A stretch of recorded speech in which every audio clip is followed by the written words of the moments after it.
پورے قرآن مجید میں یہ جو محاورتاً کہا جاتا ہے کہ 6666 آیتیں ہیں، پورے قرآن مجید میں کہیں 2 رکعت نماز کی تفصیل پروردگار عالم نے یکجا نہیں لکھی وضاحت کے ساتھ. توجہ ہے؟ سب سے بڑا حق پروردگار کا جو مومن پر ہے، اسے اجمالاً کہہ کر اقیم الصلاۃ کہہ کر گزر گیا پروردگار. اقیم الصلاۃ کہہ کر گزر گیا. لیکن جہاں بندوں کے حقوق کا مسئلہ تھا، مثال دے دوں، میراث کے احکام قرآن مجید میں کتنی تفصیل سے ہیں. ماں باپ زندہ ہو تو ان کا کتنا حصہ ہے، ماں باپ نہ ہو تو کتنا حصہ ہے، صرف ماں ہو تو کتنا حصہ ہے، صرف باپ ہو تو کتنا حصہ ہے، کوئی نہ ہو صرف کلالہ ہو تو اس کا کتنا حصہ ہے، بھائی ہو تو کتنا ہے، بہن ہو تو کتنا ہے، بیٹے بیٹیاں، کتنی تفصیل سے تفصیل احکام ہیں وراثت کے. اتنی تفصیل سے احکام اس لیے بیان ہوئے کہ یہاں حقوق بشر کا مسئلہ تھا.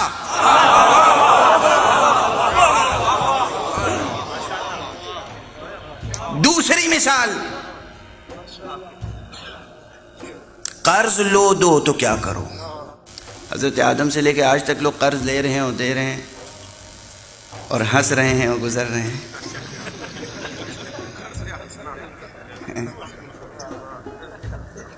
ہے نا؟ قرض حسنہ کے کیا معنی ہے؟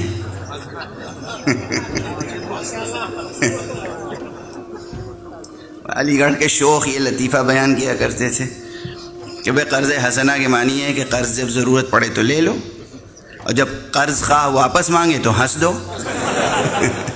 آپ ایسا نہ کیجیے گا. یہ علی گڑھ کے منچلوں کی شوخیاں ہیں.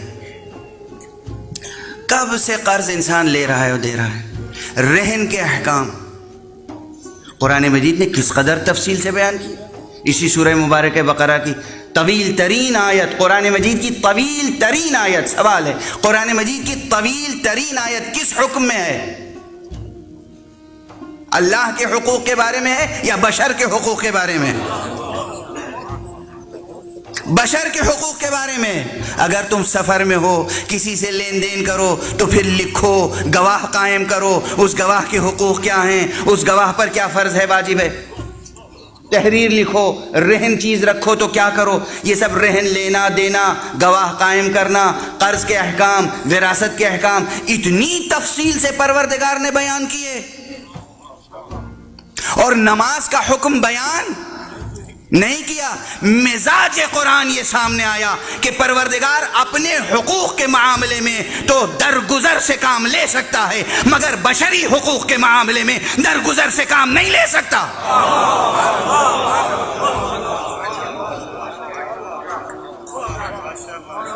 قرآن ہے. یہ مزاج قرآنی جب سامنے آ گیا کہ وہ اپنے حقوق تو معاف فرما سکتا ہے، بشر کے حقوق کوئی پامال کرے تو پروردگار معاف نہیں کر سکتا. اب بتائیں کہ بشر کے حقوق کو محفوظ رکھنے کا سب سے بڑا ادارہ کون سا ہو سکتا ہے؟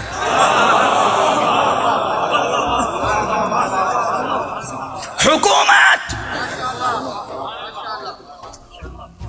بشری حقوق کا تحفظ کیسے ممکن ہے؟ اگر حکومت مستحکم ہے تو بشری حقوق محفوظ رہیں گے، اگر حکومت مستحکم نہیں ہے تو بشری حقوق محفوظ نہیں رہیں گے. اب جو پروردگار وراثت کے احکام تفصیل سے بیان کر رہا ہے، قرض کے احکام تفصیل سے بیان کر رہا ہے، رہن کے احکام تفصیل سے بیان کر رہا ہے، طلاق کے احکام تفصیل سے بیان کر رہا ہے، نکاح کے احکام تفصیل سے بیان کر رہا ہے، وہ پروردگار حکومت کے احکام بیان نہیں کرے گا؟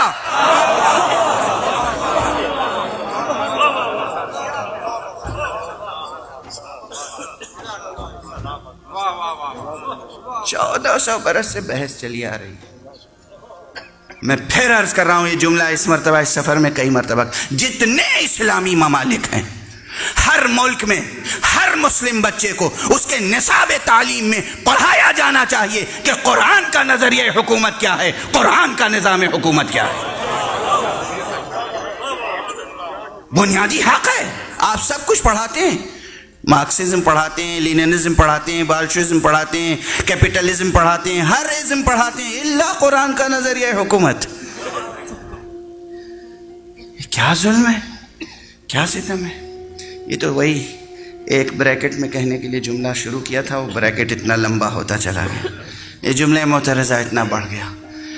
قرآن مجید نے جو نظریہ حکومت اور نظام حکومت اور طریقہ حکومت تعلیم فرمایا ہے وہ ولایت کا نظریہ، ولایت کا طریقہ اور ولایت کا اصول و نظام ہے.